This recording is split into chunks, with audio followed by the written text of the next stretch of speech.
আমরা এখন আছি সাতঘরিয়া কবরস্থান এবং মসজিদ রাস্তা। এখানে দেখা যাচ্ছে এক সুবিশাল মসজিদ।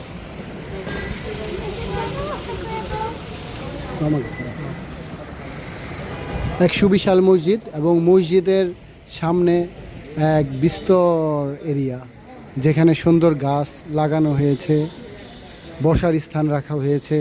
কেউ যদি এখানে বসে পড়ালেখা করতে চায় বা বই পড়তে চায়, সেখানে বই পড়তে পারবে। এক দৃষ্টিনন্দন এবং আরামদায়ক মসজিদ।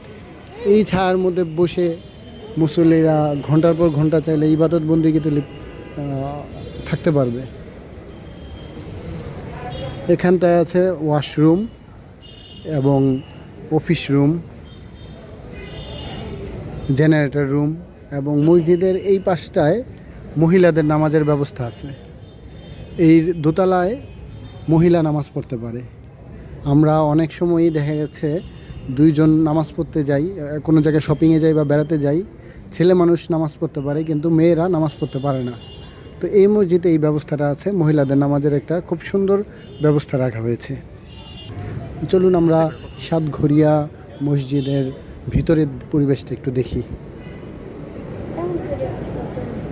এর সাউন্ড সিস্টেম খুবই ভালো। এখানে দেখছি আমরা একটু পরপরই এরকম সাউন্ড বক্স আছে, যার মাধ্যমে খুব নিখুঁত শব্দে উচ্চারিত হয় ইমাম সাহেবের তিলাওয়াতের যেই সূরাগুলা বলে, ওই সূরাগুলা খুব সুন্দরভাবে শোনা যায়।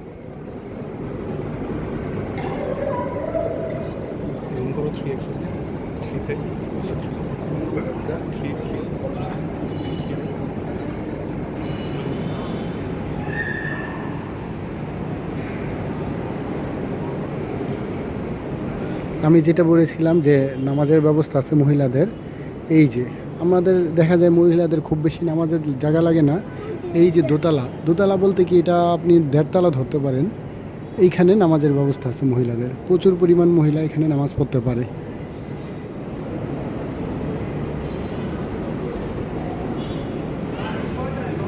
আমাদের কিছু শহরের মসজিদে দেখা যায় মসজিদের আশেপাশে জায়গা রাখতে চায় না।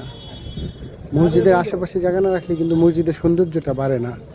বা আপনি যেখানেই দেখবেন বড় বড় মসজিদ আমাদের সৌদি আরবে আছে, প্রত্যেকটার সামনেই কিন্তু বিপুল পরিমাণ জায়গা রাখা হয়, যাতে মুসল্লিরা অবাধে মসজিদের প্রবেশ করতে পারে, বসতে পারে, বারান্দায় একটু আরাম করতে পারে, তিলাওয়াত করতে পারে, গাড়ি পার্কিং যাতে হয়, এমন বিভিন্ন ব্যবস্থা কিন্তু রাখা হয়।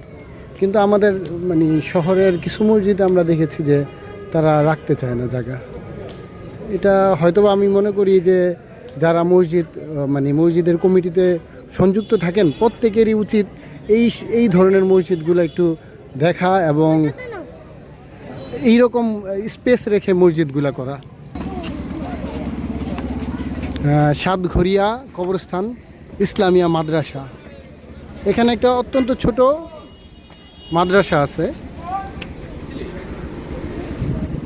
খুব বেশি বড় না। আমাদের অন্য জায়গায় অনেক আছে, দেবভোগ মাদ্রাসা বা অন্য মাদ্রাসা অনেক বড়, কিন্তু এখানে মাদ্রাসাটা ছোট।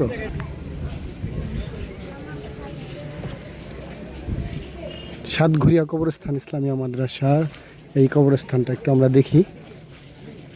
প্রচুর গাছ, কবরস্থানে প্রচুর গাছ, খুব সুশৃঙ্খলভাবে করা।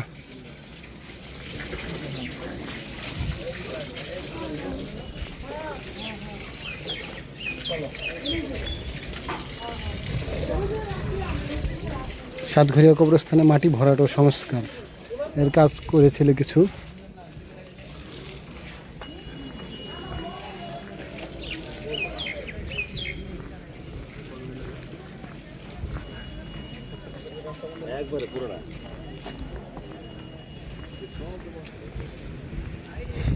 এই মসজিদটা মাওয়া ফেরিঘাটের খুব সন্নিকটেই অবস্থিত।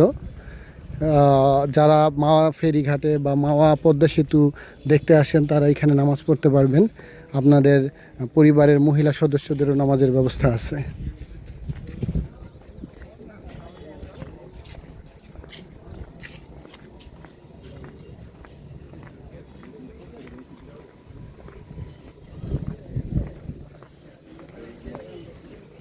এ বিশাল এক কবরস্থান।